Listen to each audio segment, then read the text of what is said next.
The cracks were bad. They were really bad.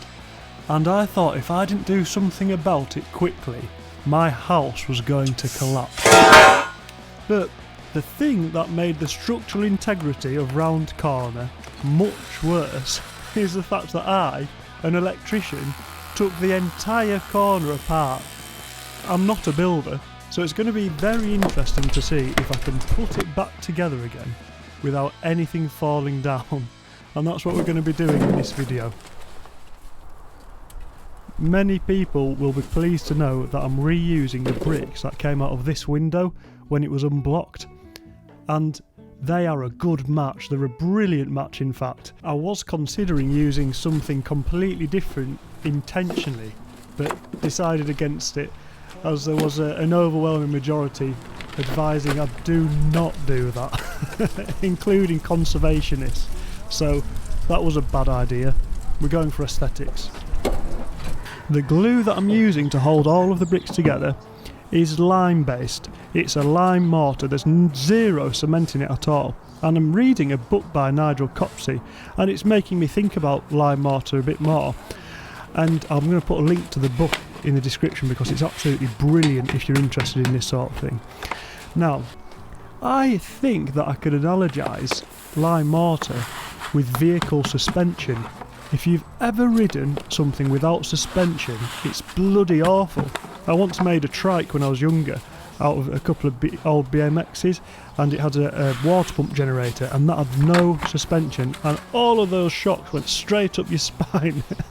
But it's a good learning curve. Now this blooming thing snaps here, so yeah, I have to go to electric start on my drill. Anyway, so with the suspension analogy, lime mortar allows the building to move and soak some of those changes, and it's really slow suspension. This is a suspension that works over tens or maybe even hundreds of years in some cases, but the lime allows the building to go over the bumps and the changes in the floor and soak it up. Cement doesn't do that. It just cracks and it sends all the shocks, like it has done in my building, straight through all of its masonry. So why wouldn't you want to fit suspension onto your building? Right, I've got some fairly wet mortar here, and I've mixed up Nosterfield sand and Quicklime. So my plan is to just mix in brick dust, yellow sand, which is the Guiting sand, and the Clinker, until I can kind of match it up, something like. And yeah, just my ratios keep coming out differently, so I think I'm best off just doing it by eye.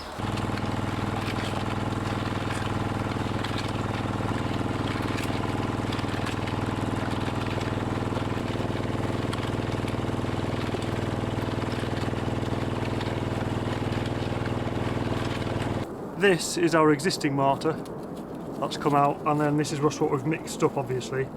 This is quite wet, so I'm expecting this would go lighter.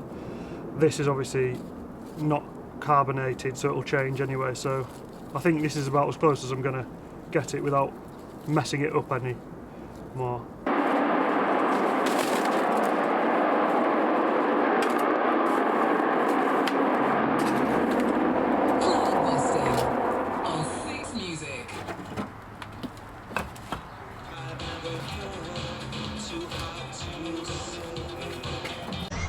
Okay, we are ready for rebuilding. Got a little straight edge up there, and then got everything cleaned out. Everything's nice and wet. Got a bucket of water to dip the bricks into. Brew. All set. Hopefully it'll go up okay. Would start raining, wouldn't it? But nothing's going to get in the way of me rebuilding that corner. I've just rigged up a tarpaulin. We'll see how we get on. It's been rebuilt badly, and then it's been dropping down and cracking, so hopefully build it back a bit stronger. If you're new here, welcome to the channel. It's great to have you on board. If I could just ask you just a very simple thing, if you could just hit the subscribe button, I would be forever grateful. It does wonders for the channel and wonders for the video. And to anyone that's a repeat visitor, hi! When I was propping up this corner with acro props, I removed the drain pipe, to be able to get them in, and also to remove the bricks I needed to take off. And I didn't put it back on intentionally because any rainwater that came down drenched the bricks, which is perfect because all that the bricks want to do and the brickwork wants to do is suck the moisture out of the mortar. Now that's no good because the mortar needs to be slightly damp in order for it to carbonate, because if it isn't, it ends up just going off too quickly and turns into hydrated lime, essentially. Hydrated lime and sand, and it's just a crumbly mess. I thoroughly enjoyed getting hands-on with all of these bricks. Each one is like a piece of art. They've got different bumps and deformations and weird ways that they've expanded in the kiln, and it gives them such character. And I suppose it just depends on how they've reacted in the kiln and what they're made of, like where the clays come from and whatnot. The bricks that had been in the window hole on the inside of Round Corner were all painted like a pinky reddy sort of colour, so I decided to put a couple of the painted ones with the paint on the outside, so it tells a story to me and to us, if we know, of where they've come from. Piece by piece it was all going back up again, and I wanted to get it all done that night so I wasn't prattling around putting Hessian over it and taking it down and putting it over, and I was keen to get cracked on.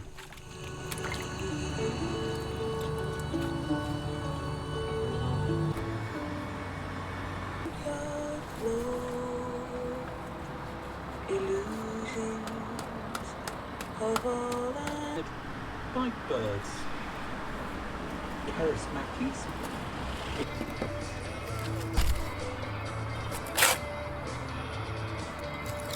This is the piece of steel that I got from Norman Iverson Steel Products, and it was painted in the last video.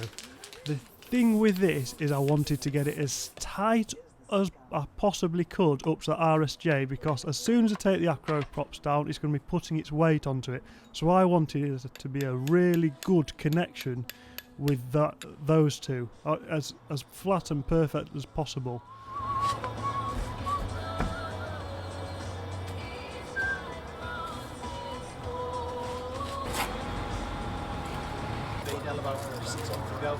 Big Darlo. So I'm going up on bus with him, and then staying. Advent calendars and things, and mince pies there. Oh yeah. I saw someone buying some mince pies today.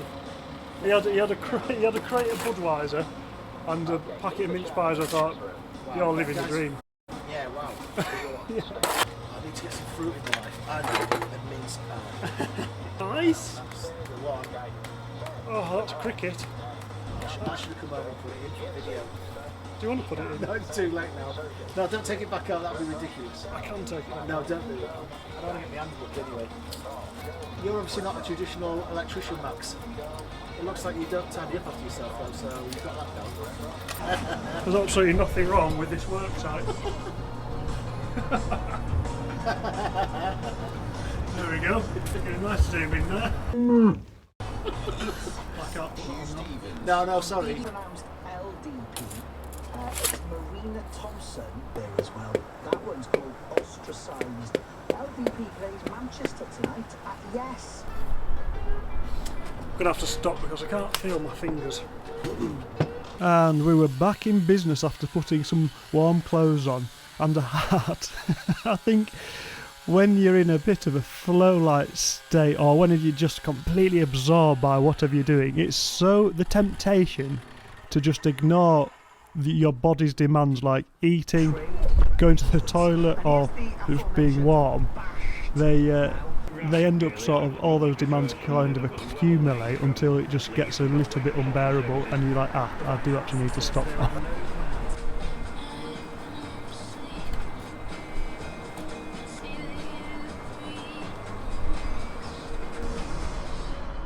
There we go. That's ready.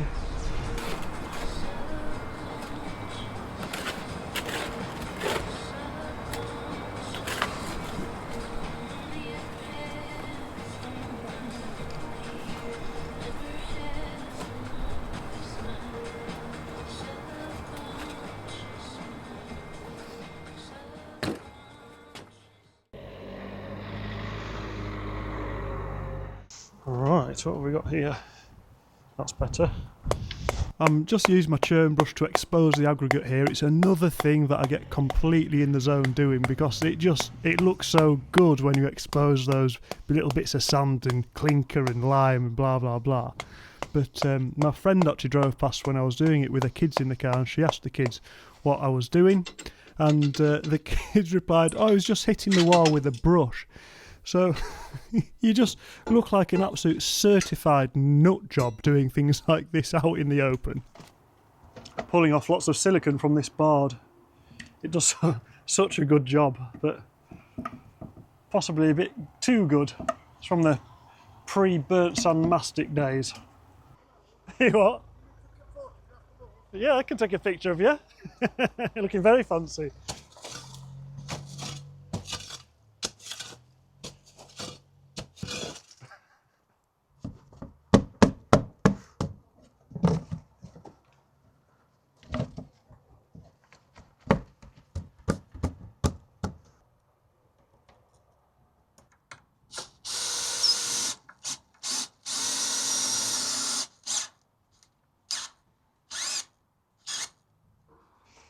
I'm trying to scribe this in a little bit, but I just can't see anything that I do with my pencil. Look, this is just stupid, so we need a solution to that.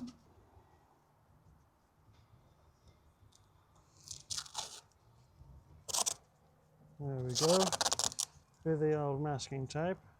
Bonsai ripper. Key to joinery seems to be how much you're willing to take things out, put them back in, cut it, take it out, put it back in, cut it. There we go. Oh.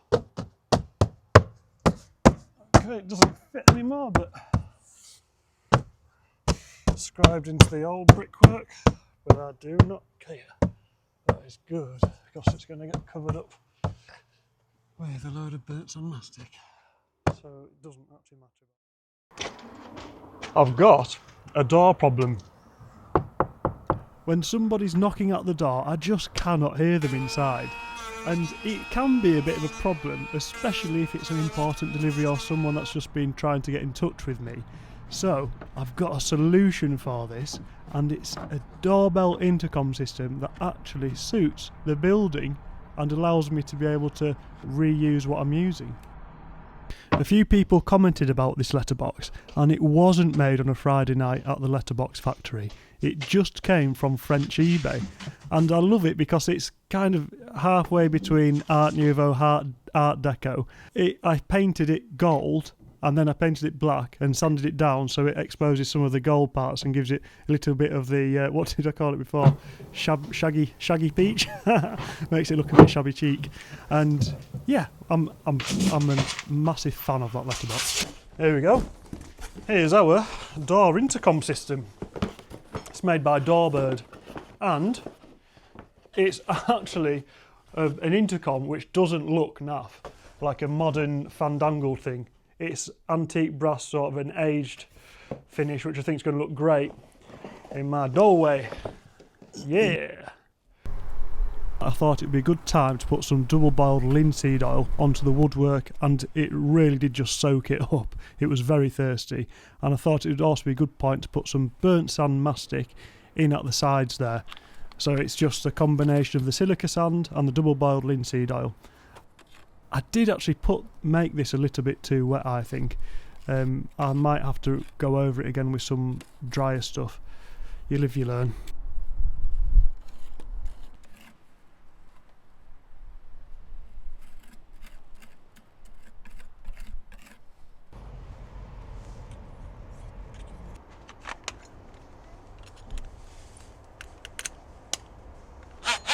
This has simultaneously got to be the most annoying and brilliant tool known to man. Ooh.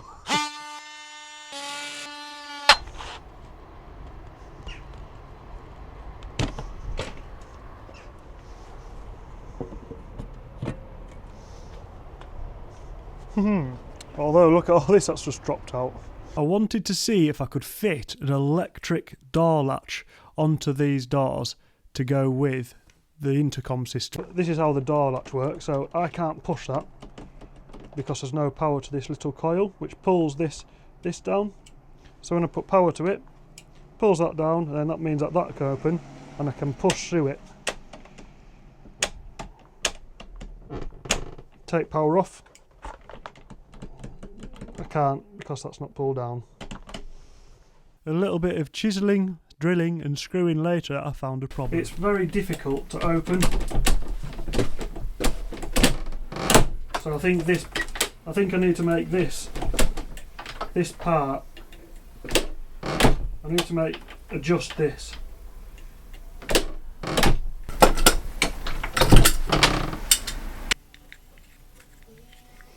So I think these two pieces need bending further in.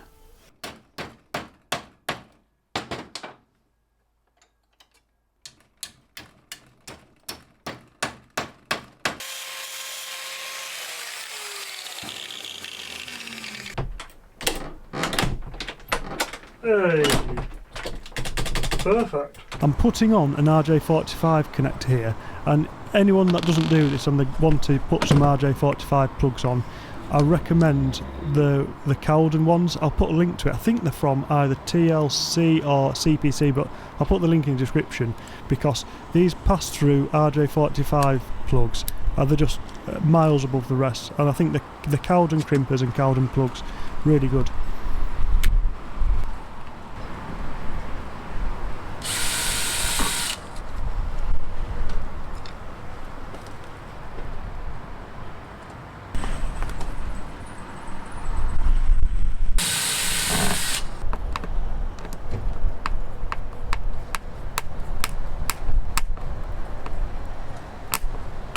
Oh no! Snapped! Ooh.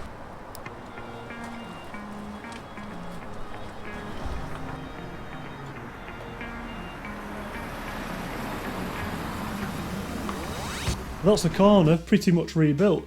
I think that it's really neat that we've managed to give the doorway a bit of a maintenance and TLC, and even open the door and answer the door using my phone or this door station. And that kit is really good. It's just made out of really good quality materials, and I think it suits the building. And it would be a shame for me to go into all this work using reclaimed materials, using traditional materials, and then to just go and clag some naff door intercom on. But yeah, I'm very thankful to DoorBird for providing that. If you're interested in one, there'll be a link in the description. The acro props I'm going to take down in another week. I want to let the mortar cure for a little bit longer. The bottom few bricks of the pillar, I wish that I'd have replaced those.